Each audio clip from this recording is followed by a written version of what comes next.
President Trump is 76 years old. If the Department of Justice gets his way, he will die in federal prison. Just by one of these counts, conspiracy to obstruct justice, which has a 20-year maximum sentence. This is a disgusting mark on American history for the future to come by these bandits in the White House, by the Democrat Party that don't play fair anymore. They don't want to just win elections. They want to take control of this country. They want one-party rule. And they have used the Department of Justice and the FBI to get what they want. Merrick Garland is a mob lawyer. That's what he is. Jack Reed is a rogue Soviet-style prosecutor.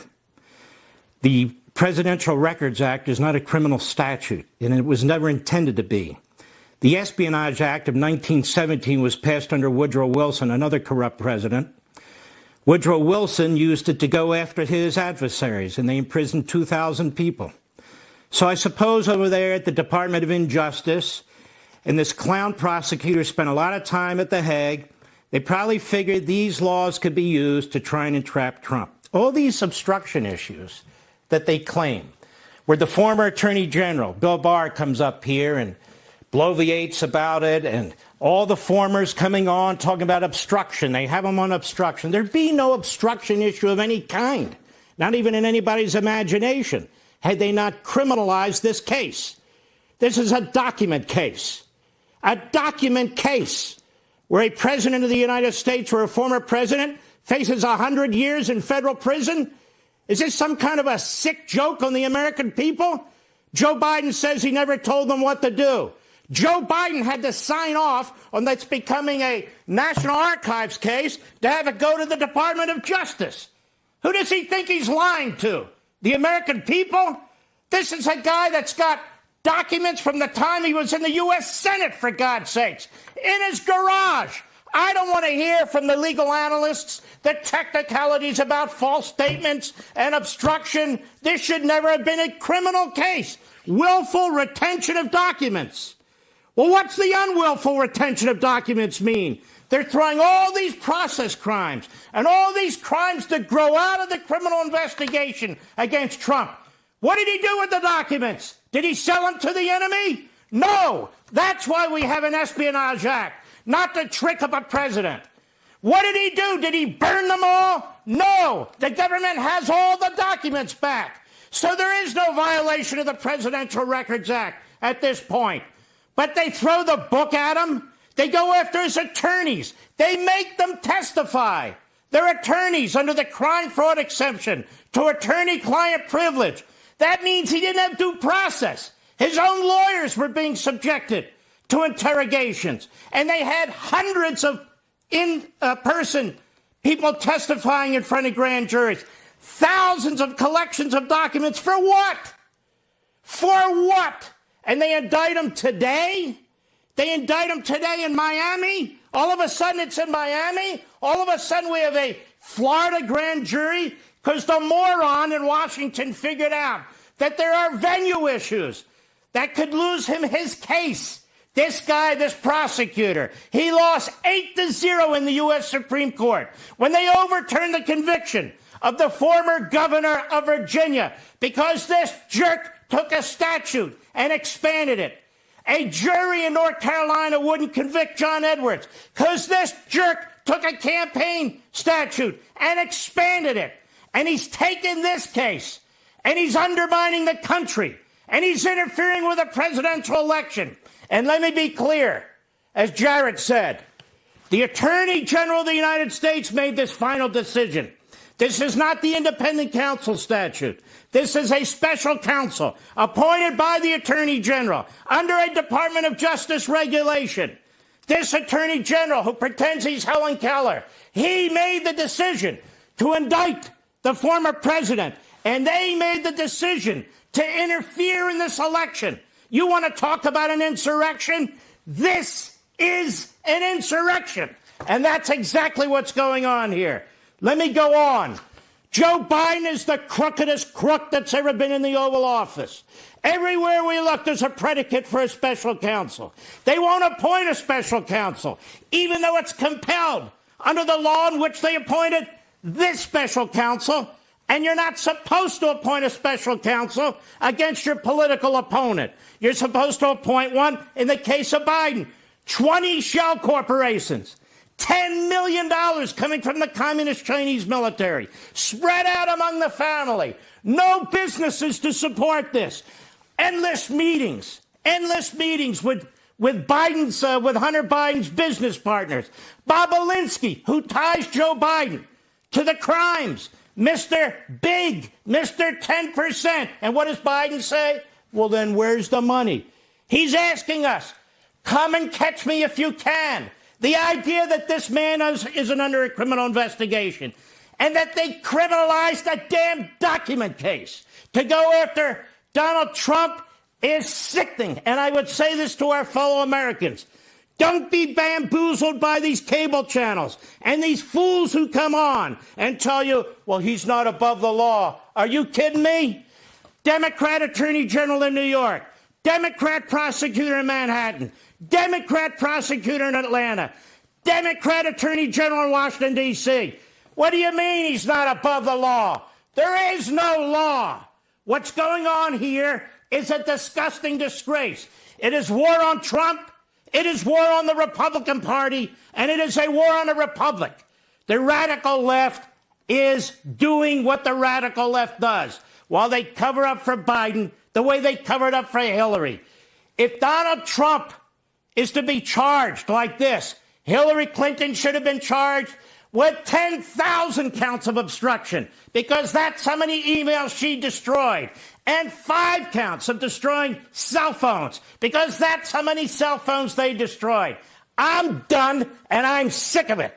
We want your hands high in the air where we can see them.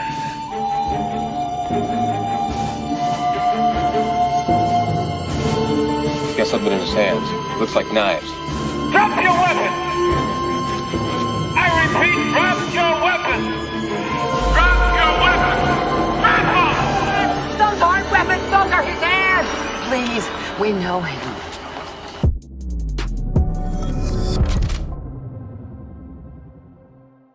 Today is Friday, June 9th, 2023. Donald Trump has been indicted. He will appear in court next week. Welcome to the end of the Republic. We'll be joined exclusively on this show by Trump attorney Alina Habba and Mike Davis, president of the Article 3 Project, two of the best guests you can possibly have on this topic. My name is Benny Johnson, and this is The Benny Show. We're going to be talking a lot about Mar-a-Lago on this show, and if you've ever gone to Mar-a-Lago, you'll see a lot of gold.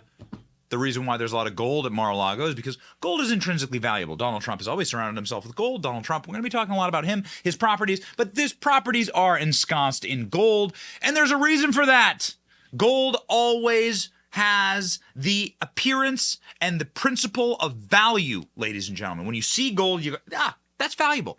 There's something value. There's some value in that. It's in human nature. It's why gold was delivered to the Christ child, for instance, as a gift. And it is why you should consider, as your government collapses into totalitarianism, to invest and diversify your investments in a little something other than the American fiat currency. Go to my friends at Allegiance Gold. My friends at Allegiance Gold can help protect your IRA or 401k with physical gold and silver. If you prefer, you can have it delivered directly to your door, and you can hold it in your hot little hands. Get up to $5,000 in free silver and a qualifying purchase with protectwithbenny.com. Protectwithbenny.com. Go there today. Don't let the Fed and Joe Biden play monopoly money with your savings. Donald Trump has been indicted. Welcome to the end of the Republic. We now join the countries in the ash heap of history, the South American dictatorships, Soviet Union, Mao's China, the Communist Party of China. We have no more. It's done. Done. We have no more moral authority in this nation to go around the world moralizing, telling people how much better our system is than them. Nothing. We invaded Iraq for nothing. Lives lost fighting fascism over the last 100 years in Europe for nothing. There is nothing that separates us any longer. The weaponized, radicalized Department of Justice, my God, it hurts the brain, and it should hurt your soul. To properly process and digest what we're going through right now as a country. We have no more moral authority. What's the difference between Saddam Hussein and Joe Biden? What is it? What is it? Oh, I can find more similarities, actually, between the two of them. There's no justice. There is no independence. Crackhead, coked up, drug addict kids running all over the country, acting like princes. No prosecution for them. By the way, no prosecution for Hillary Clinton. Yeah, I recall somebody who actually mishandled government documents, who kept them in a water closet on an unsecure server that was hacked by our enemies, that not maybe was, guaranteed was. You want to talk about espionage? How about we talk about Joe Biden in a $5 million bribery scandal that burst forth onto the national consciousness yesterday? We had Lauren Boebert breaking news on our show yesterday talking about it. We're not going to talk about that anymore because those are wasted. That's spent ammunition firing into the blackness. Because these people, they calculated the time when Joe Biden's crimes would be made public, when they could no longer hold back the dam, and then they went after Trump on the exact same day. These villains. Oh, the damage that this weaponized, politicized DOJ has done to this country, the meddling in elections, the overt political prosecutions, what you have done to this American experiment, we're not America anymore. America's done. We're not America anymore. We could bring it back. You could try. But you see, the moment that Republicans get power, the audience, and I'm sure you are sitting there in the comment section right now being like, you have to do this now to Democrats. And you know what? You're right. You're right. The only way that this stops is you put heads on pikes. That's the only way. You go back and forth. I remember the night of Donald Trump's election, I was there in Manhattan, and I stood there and I watched the man come down at 2 a.m. and give his speech as the president-elect of the United States for the first time. I was there. I was physically there. It was like a spiritual experience. I came home the next day, and I sat with my wife, and I was like decompressing from it all. And I said, the pendulum is going to snap. I predict, like, the left is so angry, the pendulum has swung in our direction. When it swings back, it will snap. They'll break it so that there's never a pendulum ever again. And I predicted that on election night, 2016, the day after election night, 2016. I was physically there inside of the New York Manhattan Hilton where Donald Trump held his, in a very small room because Donald Trump wasn't planning on winning. He says so. Melania said so. All of his advisors said so, but they did. And that is what started this process. They can never allow that to happen again. So instead of leaving it up to chance, they're going scorched earth. We talked about that this week. This is the salt the MAGA earth campaign. Steve Bannon in jail, Mark Meadows pleading guilty, Donald Trump in prison. That's why we started with that clip of Levin.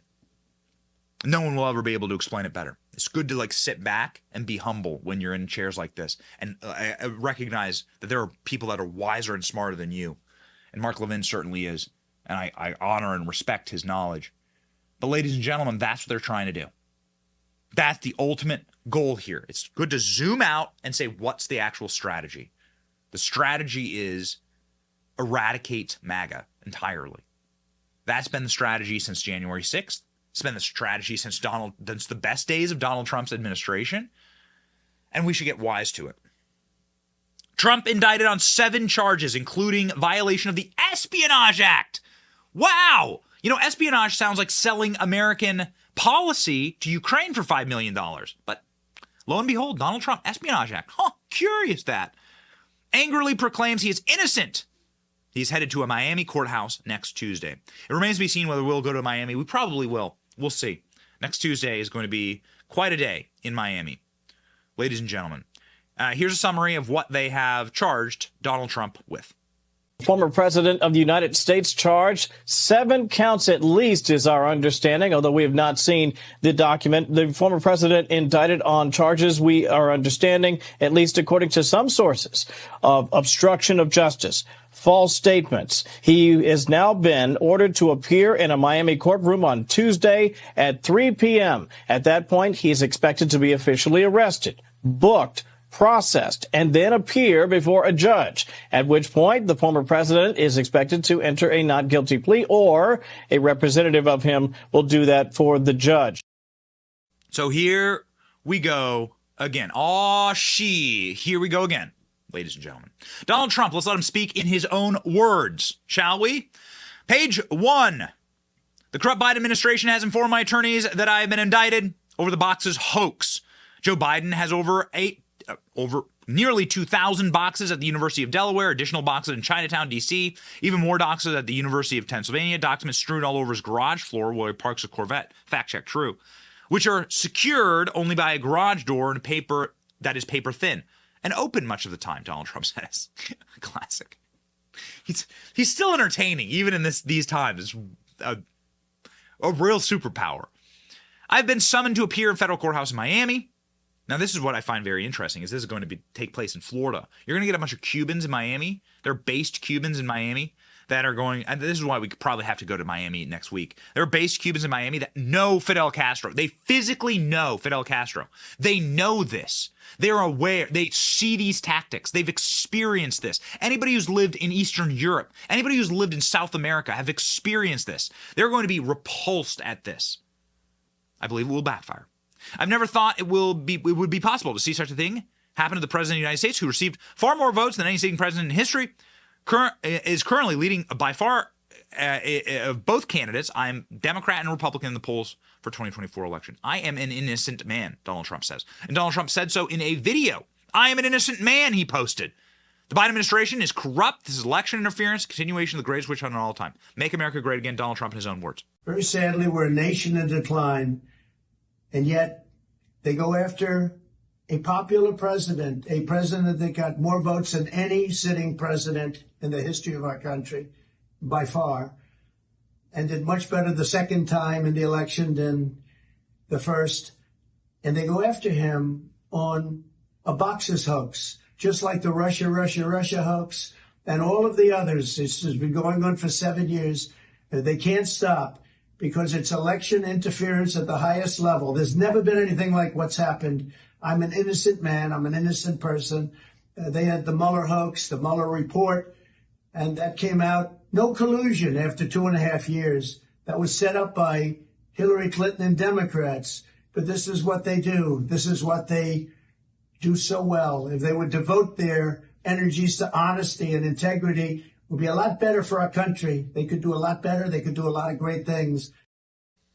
So, ladies and gentlemen, you have Donald Trump there saying, wow, it sure would be nice for people to devote their energies, instead of coming after me, to devote them to, I don't know, fixing our border, our currency, our banks, our international position in the world. No country will respect us with these political persecution. In fact, even the most wild-eyed radical leftists don't respect our country any longer. The people who voted for Joe Biden, the people who like Joe Biden, are starting to break, bend, and snap. This clip is astonishing from News Nation. You might not have ever heard of them, but I'm actually pretty amazed that News Nation has done really great reporting. They're a startup cable news company. They're growing in viewership.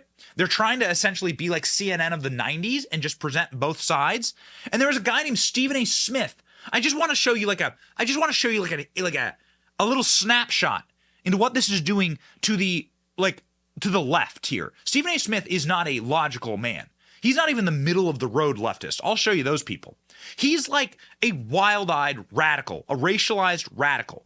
Stephen A. Smith is an ESPN commentator who is like one of the most far lefties on CNN. He was on News Nation last night with Chris Cuomo, of course, not a Republican.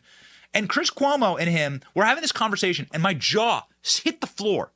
There's a lot of right-wingers and a lot of like Republicans I'm going to show you on the show, and we're going to welcome Trump's attorney, and we're going to welcome Mike Davis on the show. But I'm going to show you the view from the left. I'm going to start by showing you the view from the left to show you how extreme this has gotten.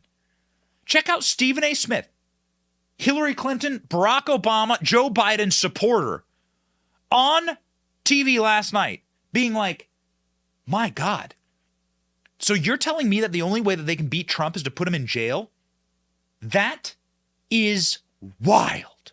Watch.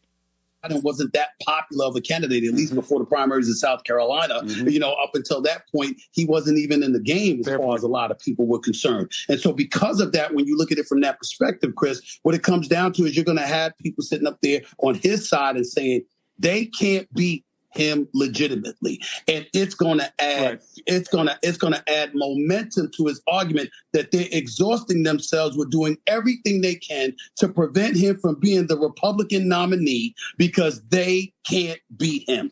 That's what they're going to say. Well, that's his case.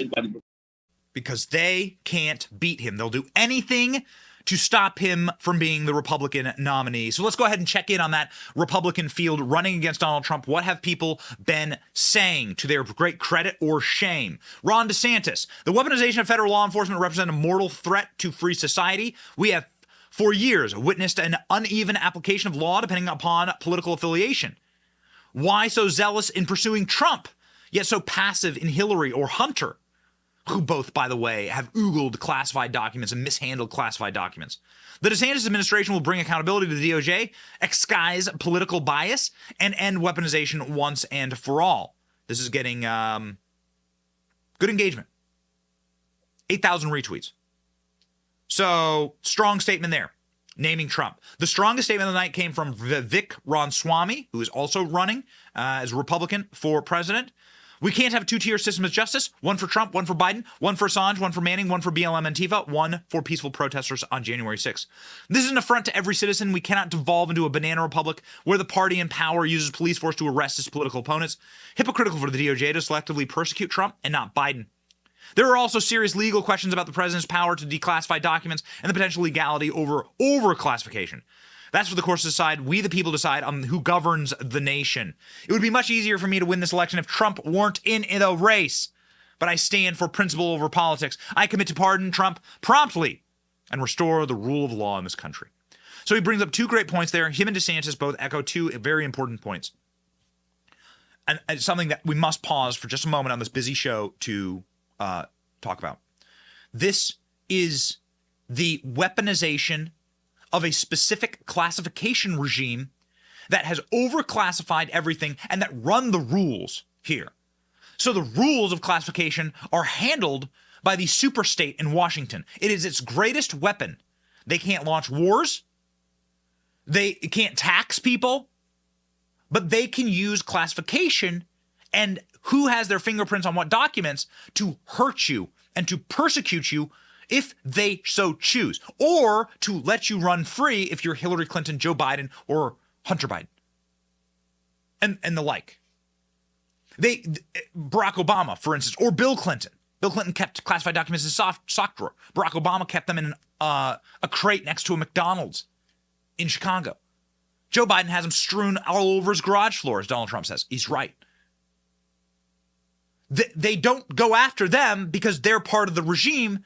They'll use these little rules, these little process crimes to shove Donald Trump into a wood chipper, into a meat grinder, because they control the little details, the digits and the decimals inside of these little U.S. codes. This is what Levin was ranting about at the beginning of the show. The little minutia, these little like tweaks in the law, you can destroy anyone who's ever seen a classified document ever. By doing this, it's the assertion of control over the executive and over Congress. It's utterly unconstitutional. It's an abomination to our nation. And that is what Vivek and DeSantis, to their great credit, are going after here. Kevin McCarthy saying today is a dark day for the United States, unconscionable for a president to indict the leading candidate opposing him. Joe Biden kept classified documents for decades. I and every American believe in the rule of law. Stand with President Trump against this grave injustice. House Republicans will hold this brazen weaponization of power accountable. I stand with President Trump, says Byron Donalds. This is just going through some of the individuals. The House Judiciary is saying witch hunt, simple 2-letter tweet, and Lauren Boebert saying, ladies and gentlemen, they released this Trump indictment tonight because the walls are closing in on Biden. We've seen the evidence. Lauren Boebert was on our show talking about that evidence yesterday. But we're not going to talk about it today. There is, ladies and gentlemen, just far too much going on here. And it's just lost. They timed this indictment because they knew the walls were collapsing in on Joe Biden. That's exactly what happened. That is what Jim Trusty, who is Donald Trump's lawyer, said last night. This is the attorney that will be representing Donald Trump in this case in Miami. I am very enlivened that this will take place in Miami. Thank God. Jim Trusty, let's go. Well, we don't have the actual indictment yet. I suppose they'll give that to us at some point between now and Tuesday afternoon. Maybe they're too embarrassed to give it to us early. I don't know. But it's a combination of theoretical charges. Again, we just have a summary. We don't have the indictment in front of us, but it looks like the Espionage Act, which is kind of laughable on its face, several types of obstruction and conspiracy, and then false statements. So they're kind of throwing everything in the kitchen sink up on the wall in an investigation that even in just recent days, we have brought to light criminal obstruction behavior by the investigators. You know, it's an amazing moment, Laura. I have not built a career attacking DOJ. I was a prosecutor for 27 years. I spent 17 years there. Loved it. But this is outrageous that they actually have prosecutors who literally, among other things, and we've categorized a number of abuses, literally told an attorney that he probably won't get his judgeship if he doesn't flip his guy against the president. You know, you don't have to be a lawyer to recognize there's something really wrong with that. One of their main investigators, one of their main prosecutors, I should say, said that in front of 5 others who kind of looked down at their shoes and didn't say anything, basically committing a federal crime at the Department of Justice to try to bring home cooperation from who they viewed as an important witness. So that's Donald Trump's attorney saying that there is obstruction of justice going on within the Justice Department. They are acting as a criminal organization. You know that. They're trying to make Donald Trump a criminal. Jonathan Turley, one of our favorite political commentators, is saying that Donald Trump should absolutely run on pardoning himself. But as with many of these cases, Jesse, it comes down to timing. They don't have a lot of runway before the presidential election. And the court's going to be in a tough position how to deal with this criminal case when you have the leading candidate for president who wants to be campaigning. Then there's the final issue here, which is going to get really wicked. And that is Trump could run on pardoning himself. You know, for people that feel that this is bias, that this is part of a pattern, he could turn this on his opponents and actually run on his right to pardon himself. So if he's elected, even if he's convicted, he could pardon himself, or he can do so before a trial occurs. Yeah, the good old pocket pardon. So Fox is hearing that it involves obstruction and... well, I mean, you're actually going to have no other choice. The federal government pushed forward with this, and so they've left Donald Trump no other choice. It'll have to be a campaign issue, pardoning Trump. That will now have to be a campaign issue. It's already been a campaign issue, pardoning J6ers. One of the people who have joined our show this week to discuss these issues, even though we talked a lot more about Biden, because I believe that we need to pressure Biden. That's the goal. The goal of all this is to psyop us. That's it. You're living through the greatest, largest psyop in human history, this side of COVID. The greatest goal here is to psyop us. Don't pay attention to Joe Biden. None of that's real. Look, Donald Trump's the real criminal. The person who was on talking about that with us this week is legendary attorney Alan Dershowitz, who was hot under the collar last night. I don't think we should be criminalizing these decisions to take either accidentally or deliberately material home. I believe that every single president in my lifetime, every single president has taken some classified material with them. And remember, a president doesn't have to cooperate with people he believes are trying to get him. You have to show that he crossed the line into criminal obstruction, that defendants are entitled to be tough and to play hardball and to say, look, I'm not cooperating. I'm pleading the 5th. I'm pleading the 4th. I'm pleading the 6th. I'm getting tough lawyers. We're going to fight this. You don't have to be Joe Biden and roll over and cooperate with the government. It is no crime to be tough and to resist. You have to show that there was a corrupt motive. And if President Trump believes he had declassified the material before he left the White House, then he had no obligation to turn them over to the archives. So I agree with Greg. This is a civil case that should have been resolved civilly. And this better pass a very high standard if we're going to accept the administration going after people who are running against them. You know how serious that is? Yeah, it's really serious. In fact, Mark Levin says that it is the real insurrection. Taking this case, and he's undermining the country, and he's interfering with a presidential election. And let me be clear, as Jarrett said, the Attorney General of the United States made this final decision. This is not the independent counsel statute. This is a special counsel appointed by the Attorney General under a Department of Justice regulation. This Attorney General, who pretends he's Helen Keller, he made the decision to indict the former president, and they made the decision to interfere in this election. You want to talk about an insurrection? This is an insurrection. Man, Mark Levin is so good in these moments. Thank God for giving us Mark Levin.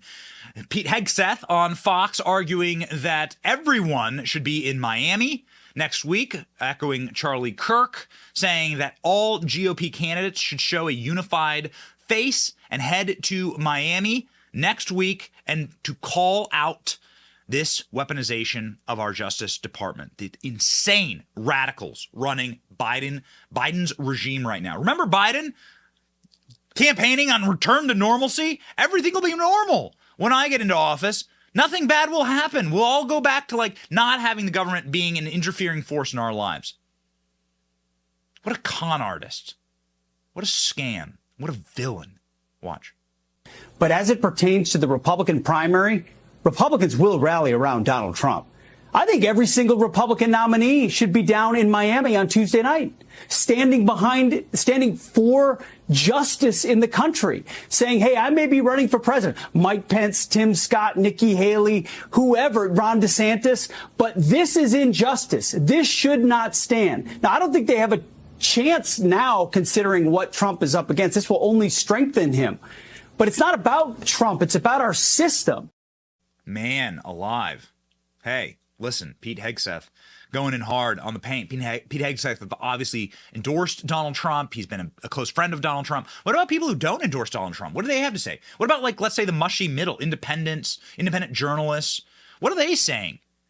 Well, they're saying is that this is farcical.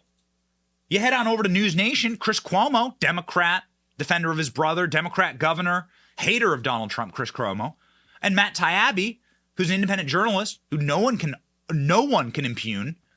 Both of them saying, hot damn, man, we live inside of a third world banana republic. Again, let's take a vision into the middle left. I'm not talking about the deep state left, like the MSNBC people. Like, those are the deep state left, owned and operated by the people bringing these charges against Donald Trump. I'm talking about like the real left, like just normal people, normal Democrats living in the street, like going about their daily lives. This is an insight into them. And they're saying, my God, this president is a radical. This is extremist. This is dangerous. Watch.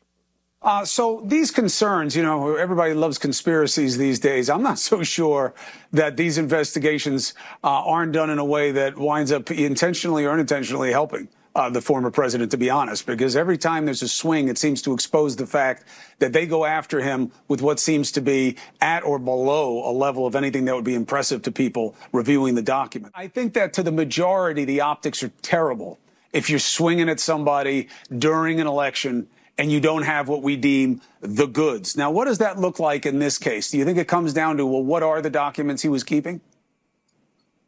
Well, again, I mean, I think if you are a person who grew up in a third world country, you would recognize this kind of thing as something that happens in a not entirely free society. So that's the optics of this are terrible. I mean, there's no way around it.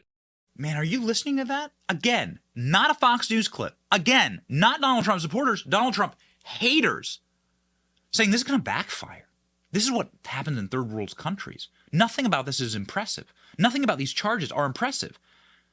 Oh, you're saying that Donald Trump doesn't have a right to his own documents? Well, I have a document for you, jackasses. Look at this document. Here's a document showing the declassification of all Crossfire Hurricane docs that Donald Trump signed. This is real. This is the act. I'm going to show this every single show. This is the actual presidential memorandum declassifying these documents. They will never be able to get rid of it. They'll never be able to reclassify them. A president did it. That's it. The end. Donald Trump had these documents, and that's what they're going after. This is effectively a pocket pardon.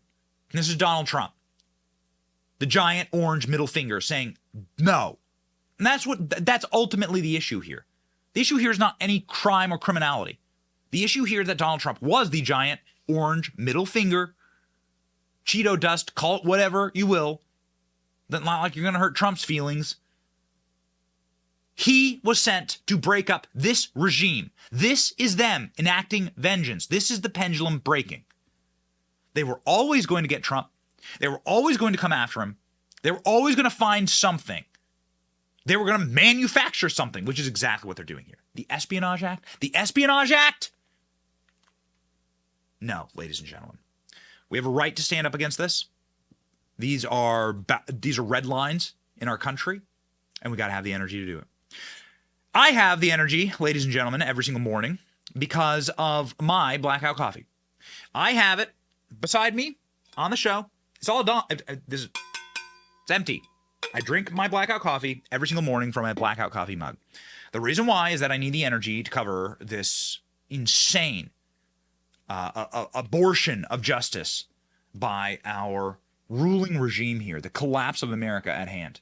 Do we have the fortitude to withstand what these goblins are doing, what these orcs are doing? Well, you got to have energy to fight. First off, you must put up a fight. If you can't put up a fight, you're already done. And so we bring the energy, ladies and gentlemen, with blackout coffee. I drink it every single morning. It has great taste, but it's also made by great people. The people who make blackout coffee love this country. And they love this country so much, they brew their coffee here, right here in the state of Florida, in fact. Their beans and roasting process, their customer support, their shipping, it's all incredible, and it all happens right here in the United States of America. Go to blackoutcoffee.com/Benny. Blackoutcoffee.com/Benny. Use the coupon code Benny to get 20% off your first order and bring the energy like I do every single morning. Somebody who does bring the energy in his work is the great Mike Davis, our in-house attorney, a solid and consummate defender of Donald Trump, and one of the greatest legal minds currently working today in Washington, D.C. He joins the show now.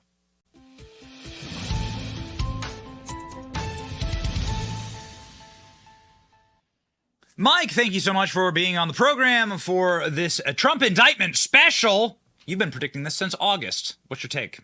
Well, I mean, Garland's indicting Trump, and that's something that we've known is going to happen since August, like you said, Ben, because President Trump declassified and took his personal copy of the Crossfire Hurricane presidential records, the Russian collusion hoax that blows the lid on Hillary Clinton's campaign colluding with President Obama, Vice President Biden, the Attorney General, the FBI Director, James Comey, the CIA Director, to make up the Russian collusion hoax, Crossfire Hurricane investigation that hobbled the Trump presidency for 3 years because Hillary got caught with her illegal home server as Secretary of State that was hacked by our worst enemies, containing our nation's most classified secrets. And maybe, just maybe, Russia got a copy of that before Hillary Clinton destroyed the evidence, obstructed justice in the face of a congressional subpoena. We also have very clear evidence now that Joe Biden, as vice president, took a $5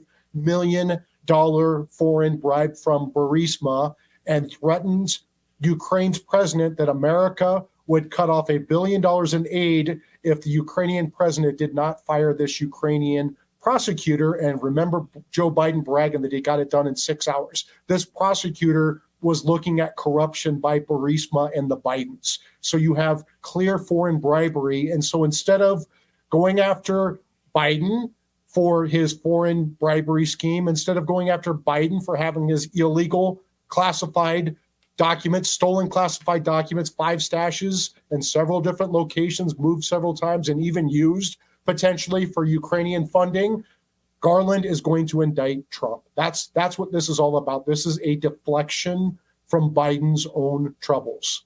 It is amazing how you watch sort of the mirror image of every time that Joe Biden is in a little bit of hot water, they bring a Trump indictment. Every single time there is a little bit of heat on the Bidens, boom, here's Donald Trump threw his toothpick away while jaywalking into the non-recycle bin, Rikers Island. Yeah, I mean, they've done this consistently. In 2016, again, Hillary was caught in a foreign bribery scheme and committing espionage by having her stolen records on her server, and she destroyed them. So what did they do? They cooked up the Russian collusion crossfire hurricane investigation on Donald Trump that hobbled his presidency. 2020, Joe Biden got caught with his corruption, his millions of dollars in foreign bribery schemes and other corruption. Every Biden, it seems, got money except for the 4-year-old granddaughter who they don't claim. What did they do? They had the 51 intel goons write the letter when they got Hunter Biden's laptop at the New York Post, America's oldest newspaper. These 51 goons colluded with the CIA and said this was a Russian disinformation campaign. Now we have clear evidence that Biden had his own stolen classified records, that he was using them potentially to secure corrupt foreign funding. Do we think that Hunter Biden all of a sudden became a geopolitical expert in Ukraine when he wrote the 22-point memo that Miranda Devine pointed out at the New York Post? No, he was clearly using classified information. They catch him with classified information. They catch him with smoking gun evidence of a $5 million foreign bribery scheme. So what do? They indict Trump. This is part of lawfare by the left to take out Trump because they fear they cannot beat him in the election in 2024. We have Alvin Bragg in New York. Garland sent Matthew Colangelo, the number 3 official in the Justice Department, to go resuscitate a zombie case in New York against Trump that had been passed over by the prior Manhattan DA, the U.S. Attorney, the Federal Election Commission, and Alvin Bragg himself, and they indicted Trump in New York on bogus charges. Jack Smith is going to indict Trump on bogus charges, the bogus crime of a former president having his presidential records in the office of former president, which is allowed by the Presidential Records Act, and the bogus crime of obstruction. It is not legally possible for Trump to have obstructed investigations into the non-crime of having his presidential records. And the Garland Justice Department is ignoring 2 key precedents: a 2012 Obama judge ruling holding that President Clinton was allowed to take his presidential records, including putting 8 years of highly classified recordings in his sock drawer. That was okay, but apparently it's not okay for President Trump to have his presidential records. There's also a 2019 legal opinion, that is binding on the Justice Department that says that if there is not a crime, it is generally not possible to legally charge someone for obstruction of justice into an investigation into a non-crime. Garland is going to ignore all of this as they move forward with these charges. Here's the problem: you're going to have the lower courts in D.C. or Florida or the D.C. Circuit or even of the 11th Circuit get duped into following the Espionage Act by the Biden Justice Department instead of the Presidential Records Act. This will have to get resolved by the Supreme Court, and I fear it may not get resolved until President Trump is put back into the White House in 2024, and the Supreme Court has to resolve it then. Yeah, you tweeted as much, that President Trump may have to pardon himself. It seems like, charging Donald Trump for the Espionage Act is insane, an act that was created before World War I, before classification. There was no classification in our federal government when they created the Espionage Act. So that's what the act was about. It should be null and void now, and it just seems... It seems like no president will ever be able to do their job ever again if you bring espionage claims against a president, because if he sits down with his kid or with his buddy and a slip of the tongue, suddenly, boom, there's prison for life. Well, no, presidents cannot be charged with espionage because they get to decide what's classified or not. A good example of that is President Obama getting caught on a hot mic telling the Russian puppet president that he would have more negotiating room after Obama's reelection, and to go tell Vladimir, the real president, right? So that would be clear espionage if anyone other than the president of the United States or someone authorized by the President of the United States said that. And it's not espionage for a former president to take his presidential records, classified or not, to the office of former president. That is allowed by the Presidential Records Act. If that were espionage for Trump to do that, then why didn't they charge Bill Clinton for having 8 years, 79 tapes of highly classified audio recordings of his presidency, including highly classified discussions between President Clinton and foreign leaders? This is a bogus hit on Trump because he had Crossfire Hurricane documents that are so damning, and they're indicting now because then Vice President Joe Biden took a $5 million foreign bribe from Ukraine, from Burisma in Ukraine, and threatened to cut off $1 billion in U.S. funding because a prosecutor was looking at Burisma and the Biden crime family. That is why they're doing this. Everything else is political BS smokescreen. Two quick questions for you, Mike. It boggles the mind, and I don't claim to be a particularly smart individual. Room temperature IQ over here, but man, even I can sort of figure out that real espionage would be giving political favors for money in Ukraine. Now, Lauren Boebert was on our show yesterday saying, I've seen the document. I just read it. She came directly to our show from the skiff. She was still smoking. And she sat and she said, listen, the Bidens were paid $5 million in order to get Shokin fired, in order to get the prosecutor fired that was looking into Burisma. This is what the document details. This scandal. And if you were to check the Biden activity reports, you can actually see the money come into his account. You can see the Ukrainian banks. This is the clearest case of espionage, the clearest case of selling out your home country for profit, which is the definition of espionage, that I've ever seen. Yeah, I mean, and what's even worse, Ben, is the FBI has known this since 2017. Yeah. They had a whistleblower who had worked with them for 10 years and to whom they paid $200,000 for his whistleblower activities. The FBI had this evidence in 2017, and corrupt people within the FBI, probably the same people who ran Crossfire Hurricane on Trump and hid Hillary's evidence of her pay-for-play bribery schemes at the Clinton Foundation, probably the same people are the ones who covered up Biden's bribery scheme with Burisma and Ukraine. And listen, if these allegations end up being true, and it looks like they're true, otherwise why would the FBI have this whistleblower on their payroll for $200,000 over 10 years? Where are these suspicious activity reports at the Department of Treasury? If this ends up being true, the House of Representatives cannot actually, Joe Biden can't stay in office. If he has shown in the past that he is willing to take a foreign bribe in one of the highest offices in the land and change American policy, he cannot stay on as president of the United States. And the House of Representatives needs to open immediately impeachment inquiries on both Chris Wray at the FBI along with Joe Biden, because we have this foreign corruption and we have the FBI covering up this foreign corruption for years and years and years. Final question for you, and again, it is pertaining to Joe Biden, and is pertaining to the special counsel that's looking into Joe Biden. Everyone's forgotten that Robert Hur is looking into Joe Biden in his own special counsel. Yet you don't hear a peep, not a squeak from a mouse about that investigation. Nothing. Yeah, you don't hear anything, nothing. Even though Joe Biden had, obviously no power to classify or declassify, had all of those documents illegally, as you have educated our audience that Donald Trump had his documents legally. The Presidential Record Act allows for this, and also had them inside of a secure facility. I've been to Mar-a-Lago.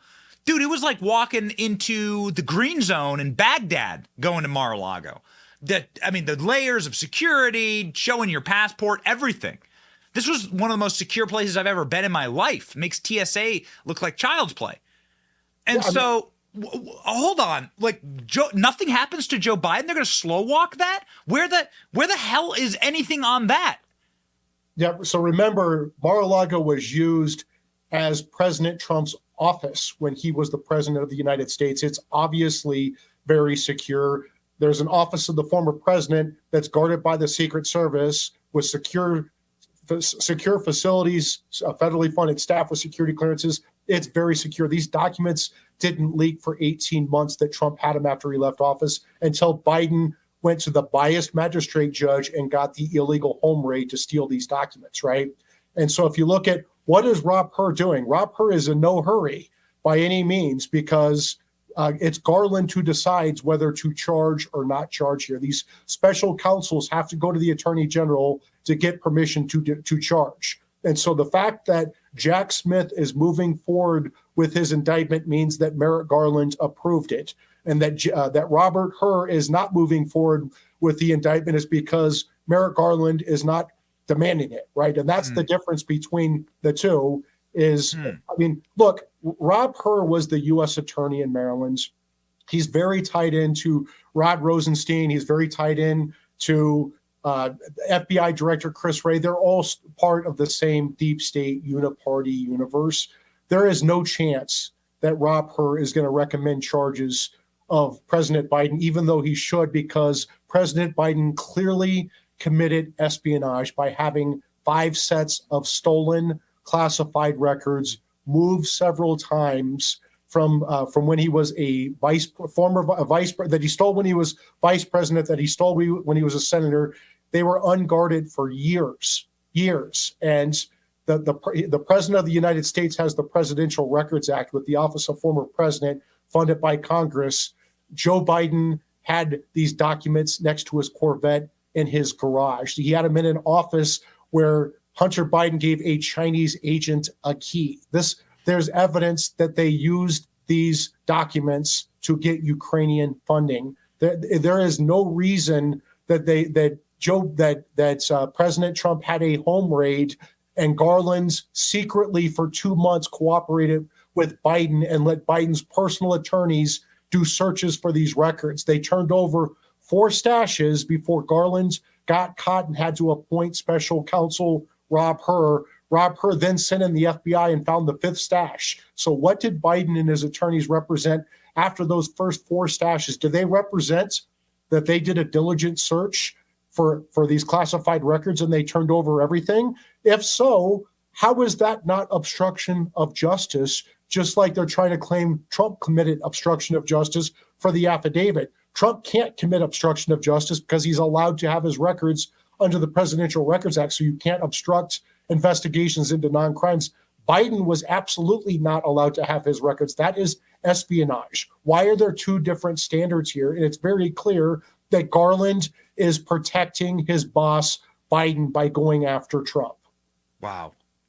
What an absolute flamethrower. I mean, final follow-up, just based on what you just said there. How much of this is Garland having piss in his Cheerios, being upset that he's not on the Supreme Court because of Donald Trump effectively, and because of you in the Senate with Chuck Grassley, and because of, I guess arguably the one thing I would absolutely tip my hat to Mitch McConnell for, which was standing firm on the Garland nomination. One, of course, they saved the country by not having this lunatic on the Supreme Court. This guy's clearly demented. But also, again, it does seem like he has a vendetta here. It seems like this is an axe to grind. Piss in his Cheerios. He's upset, and he's trying to extract vengeance here. Am I wrong?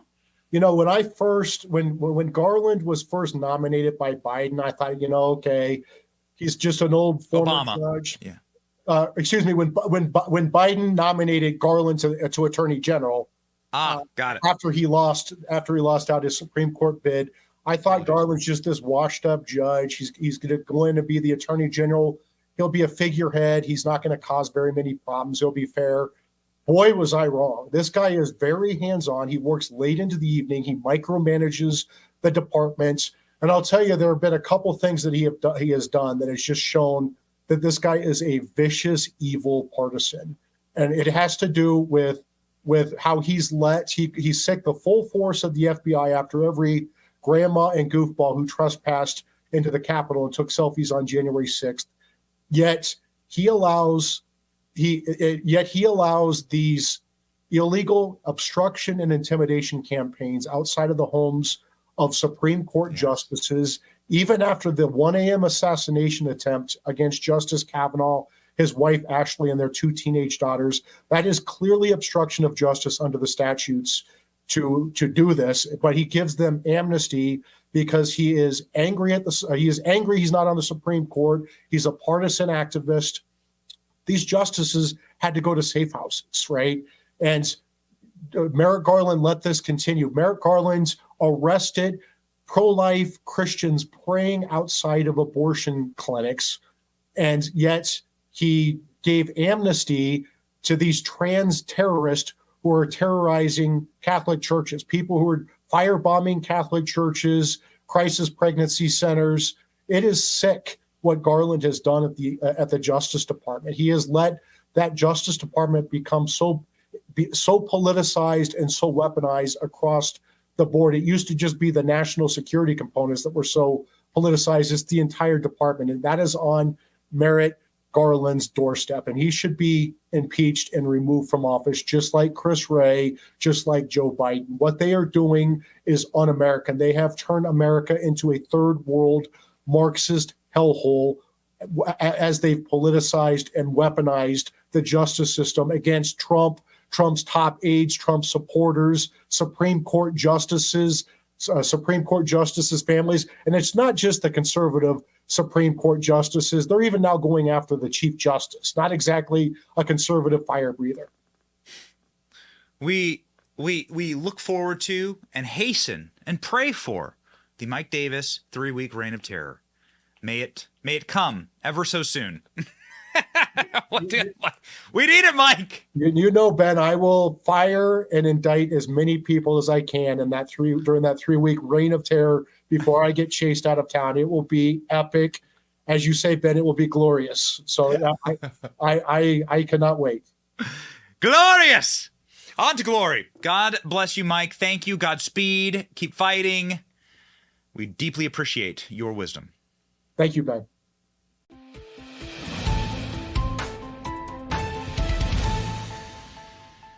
Hot damn. It is good to have friends in high and low places, and Mike Davis is in both, actually. It sucks to see what is happening to this country. I feel low because of it. But I know that there are good people, ultimately the best people in charge, and that there is still hope. It really becomes depressing to do news in moments like this because, well, you sort of watch the place unfurl and it falls to you to make sense of it all. I don't want to raise my kids in a third world hellhole dictatorship. This is what Marxist regimes do. This is what every evil regime has done throughout history to persecute their political opponents, and they need defenders. We need defenders right now as Americans. That is why I'm honored to be joined right now by Donald Trump's personal attorney, Alina Habba, who's just been spectacular through all of this, and she will give us an update from inside of Donald Trump's orbit with the indictment news breaking. Alina Habba joins the show now.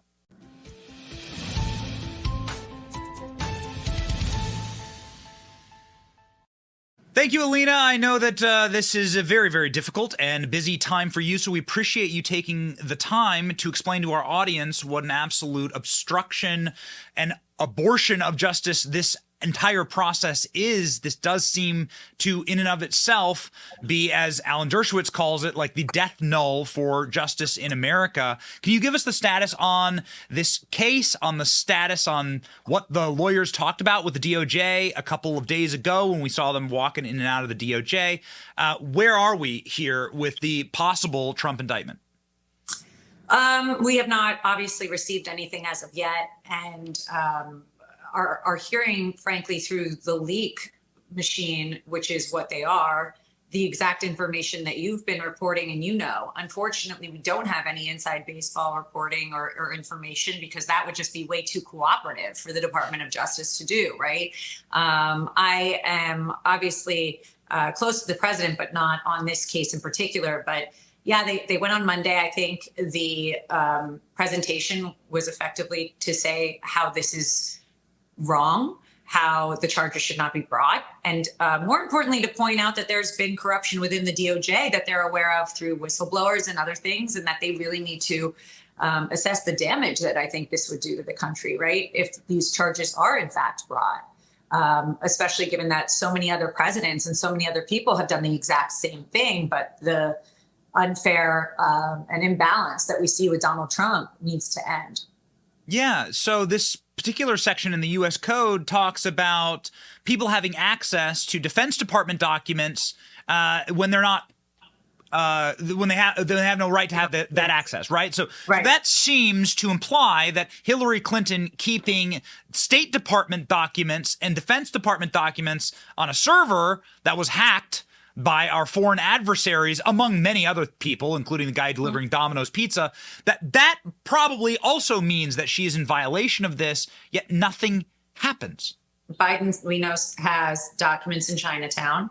We know that there was a box found behind his car with sensitive information related to China and the CCP, and we know that that's exactly who Hunter Biden's allegedly now had bribery claims and all the rest, and the president. And we've just heard numerous leaks and speculation about what's happened with that. But one thing we don't see, Benny, is this. Somehow they move incredibly quickly when it's election season. They move incredibly quickly when you're the leading GOP candidate. And if your last name's Trump, they move unfairly.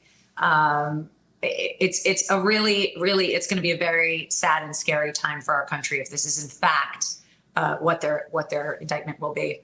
So you brought up Joe Biden, so I have to ask, it does seem like Joe Biden, if this is such a said crime, then there are absolutely no excuses for not bringing charges against Biden, who was never president, so he has no authority to classify or declassify, and then who had a massive, demonstrable preponderance of documents, more than Donald Trump had, stashed in multiple different locations that weren't under Secret Service protection. No, that's the other thing.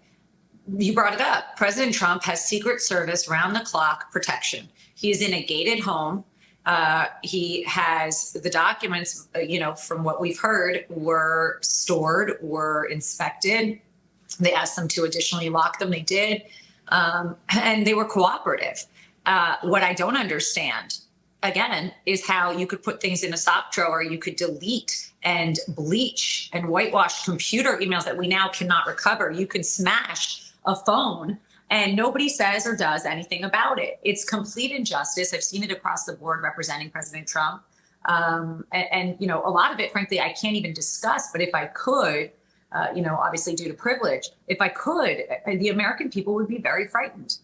There is just a very scary thing happening in this country. And hopefully he wins and he cleans house.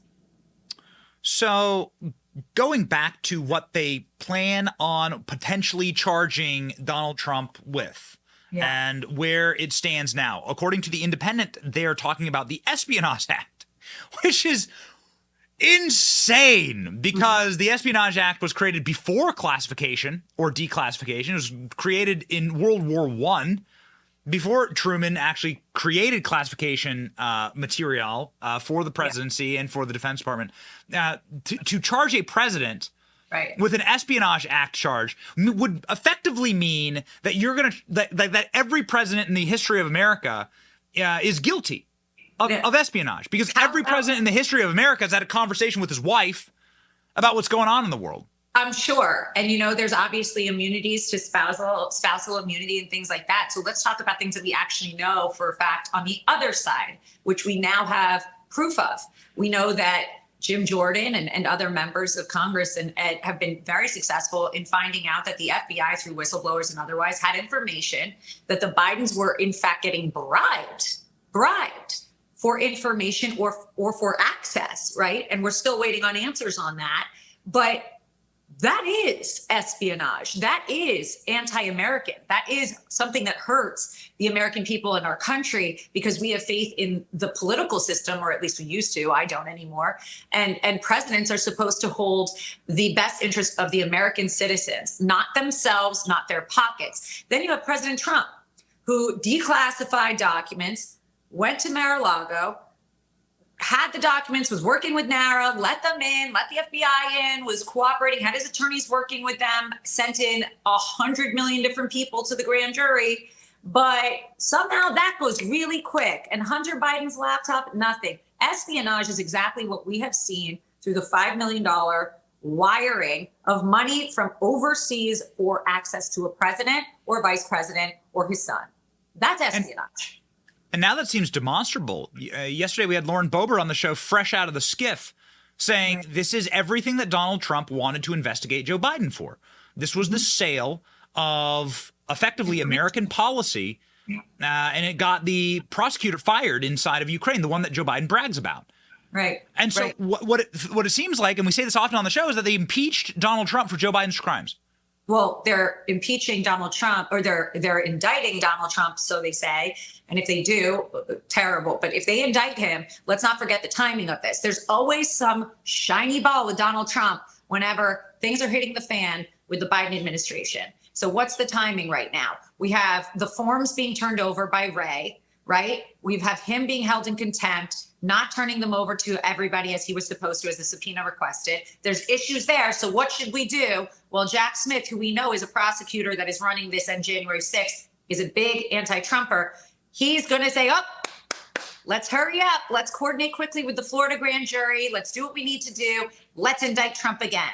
Every single time they do this, Benny, every single time, it is such a coordinated dance with so many things that are happening on the left that they don't want you to look at. It is a coordinated dance, and it is a complete and utter despicable display of what's happened to our legal system. Listen, you and I have had a fun working relationship. You're a very nice, happy person. You're very bubbly. You're it's the same thing with me. I'm an optimist by heart and by nature, but this is blackpilling me. I got to tell you, this is becoming, it really is leading me to believe that this isn't the same country. This isn't the country I thought it was. But I've been lied to, and the people who are actually in charge of this country, their names are never on the ballots, because it's not really Joe Biden calling these shots, is it? There is a protection mechanism around this man. I've never seen anything like it before. How are you going to fight that? How are you going to fight that? How are you going to fight that system? What does the case look like in court? What are the next steps? Well, I think it would be in Florida. I would hope it would be in Florida. I think that gives us a little bit of a different angle than, my continuing litigation in New York, which of course, New York is predominantly a Democratic state. It's very difficult to get a fair trial or fair jury for Donald Trump, or a fair judge, frankly, in New York, in the state of New York. So and you can't pretend that bias doesn't exist. Trump, this insane anti-Trump mentality, this victimization kind of vibe that's happening with these woke kids and everything else we're seeing in the country. Somehow they align it with Republican morals and conservative religious people, and we can't get people to see straight. So the one thing I see happening here is hopefully it'll be in Florida if this happens. We should get a better shake of having a little bit more level-headed, although look what happened on my Hillary case with, that judge down there. Was tossed immediately. He was Clinton appointee, so you never know. But then we would have to go through a process. So in normal case as an attorney, right, Benny, if somebody gets indicted, if somebody gets wrongfully charged, you get to go through a process normally. You have discovery, you ask them to clarify the indictment, like we did with DA Bragg. It was denied. They said, no, we're not giving you any more details, sorry. It's very strange, and everything is fast-tracked.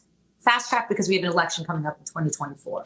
New York, I have 3-year delays on some of my cases, but Donald Trump's cases go to trial within a year. So any normal rule, any normal attorney, and I've been practicing law almost 15 years, and any normal rule of law doesn't apply with Donald Trump. So I can't tell you what's going to happen, but I can tell you that if we don't get somebody fair and honest who really cares about their ethics, who really cares about their title, and stands behind the bench and regulates this like a normal person and removes Donald Trump and any bias they have from that, he's going to get the same results he's been getting over and over again, no matter how good his lawyers are. It's sad. And no matter how good the established case law is, you mentioned the sock drawer. Most people don't know about this, but Bill Clinton kept classified White House documents in his sock drawer, and no one could ever get them, because a judge ruled, and it's never been challenged, that Bill Clinton has a right to keep those documents. Will you be? But not Donald Trump. Not Donald Trump. What was it, Obama or I think it's Obama that has the warehouse next to McDonald's in the parking lot?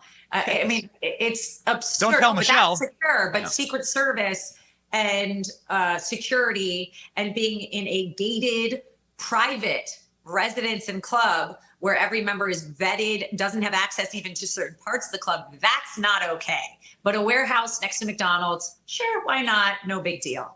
It doesn't make sense. Is this not about some private conversation Bill Clinton was having, right? Because those are the tapes in his sock drawer, or graft and corruption like the Bidens and the Clintons. Was this about Crossfire Hurricane? Is this about Russiagate? Is this about spying on Donald Trump? They needed those documents back, and Donald Trump declassified them. Declassified them in the last. Yeah. I've heard that there were documents related to Hillary Clinton among those documents. I've heard that. I have heard that rumor, and I wouldn't put anything past them. I hate to say that, and I'm not a conspiracy theorist. I'm very much in the weeds of all of this, and I can't say that couldn't be a possibility. I wouldn't be surprised. What did happen at Mar-a-Lago? Again, you're very close with Trump. He loves you clearly. He trusts you with some very, very important cases. What did happen? I mean, give us the actual, because we've been fed lies. Everyone's been lied to. Yeah. I think, look, I wasn't there. I was with him. That's the truth. I was with him in New York when the raid happened. Mm-hmm. I know that there was cooperation and back and forth with NARA by the attorneys that are handling it prior to the raid. There was no door slamming. There was access given. They had come out prior. They had seen. They had looked. They had asked for more locks. So that is what I do know. And during the raid, I know that there were no lawyers allowed to be with them. They asked them to step aside. I know that there were a ton of agents on property, and they were removing things and had full reign of the property without anybody else there.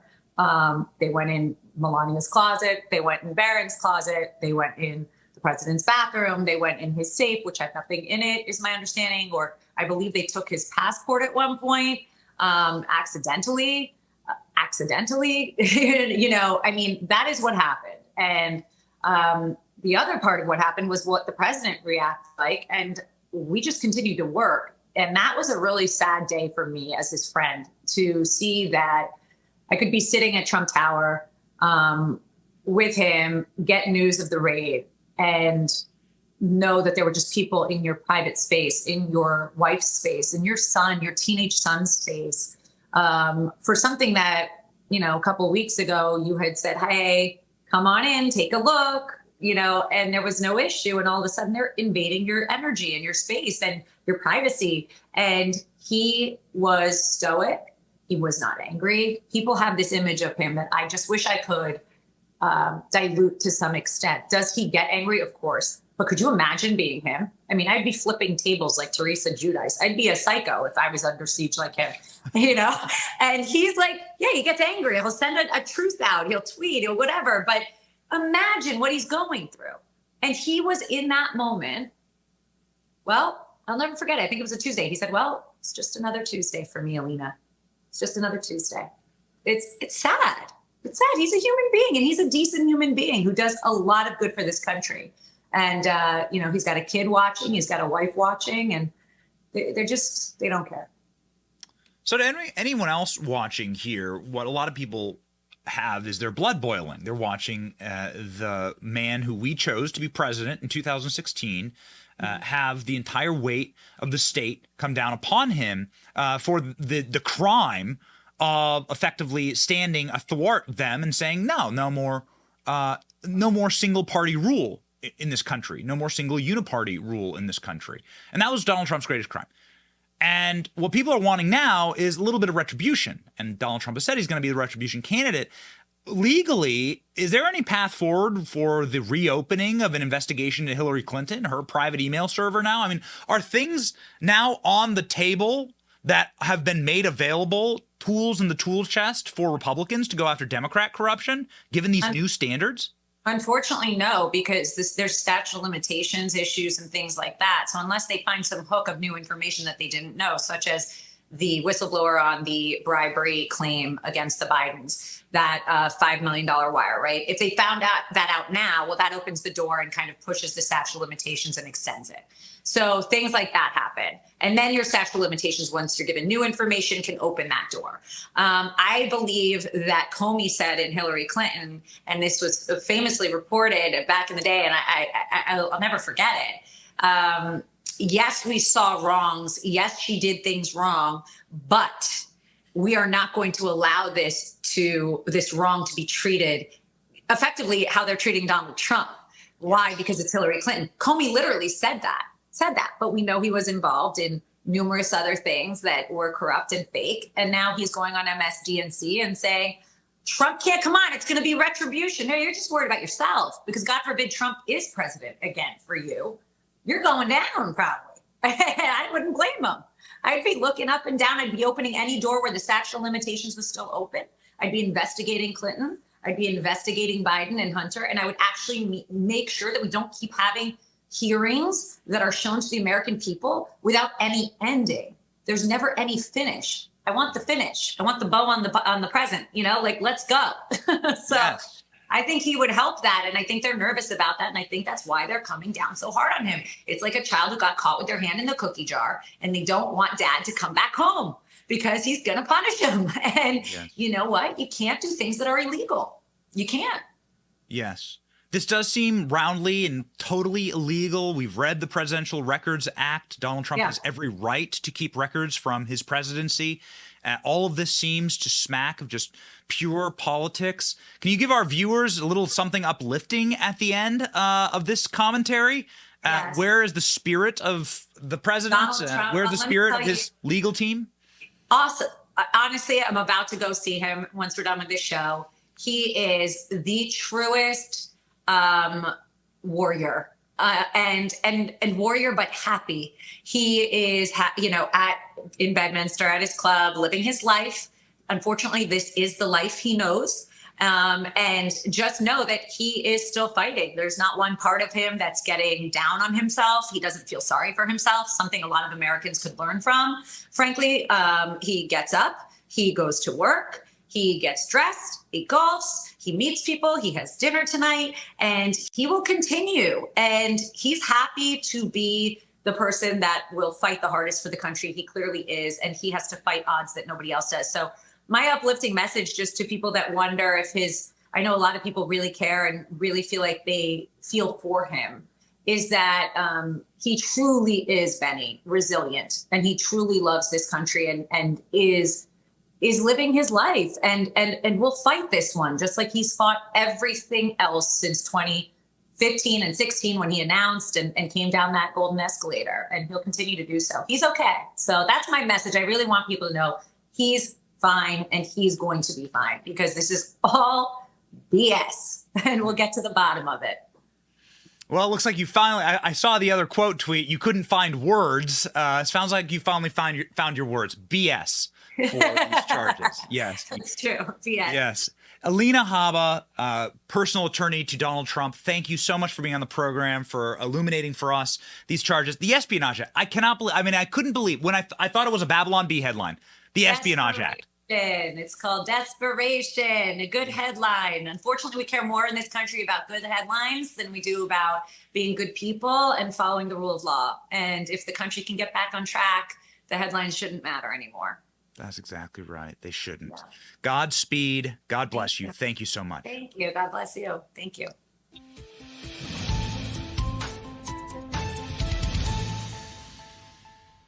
Ladies and gentlemen, friends in high places, it is so wonderful to be able to, at the very least in these moments, bring you the best guests that we can to explain what is happening while the world is in a maelstrom.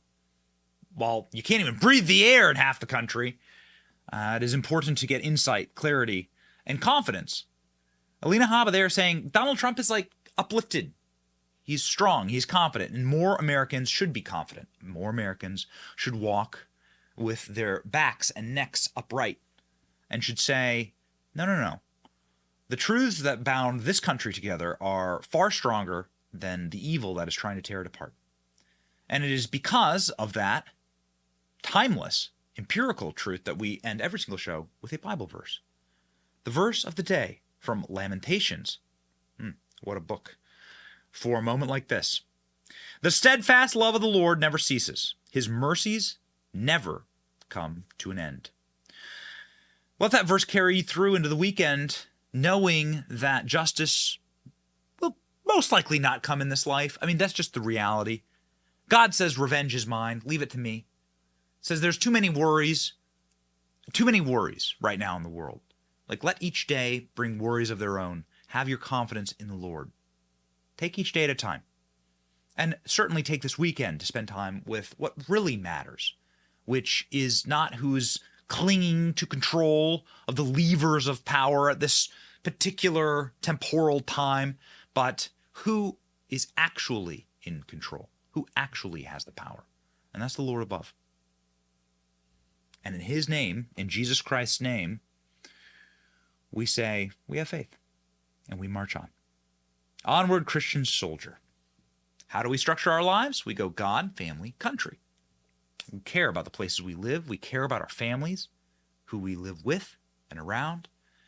And we care mostly, the most important commandment, about our God. Ladies and gentlemen, walk upright into this weekend. Be blessed. It's your boy Benny. And this is The Benny Show. See ya.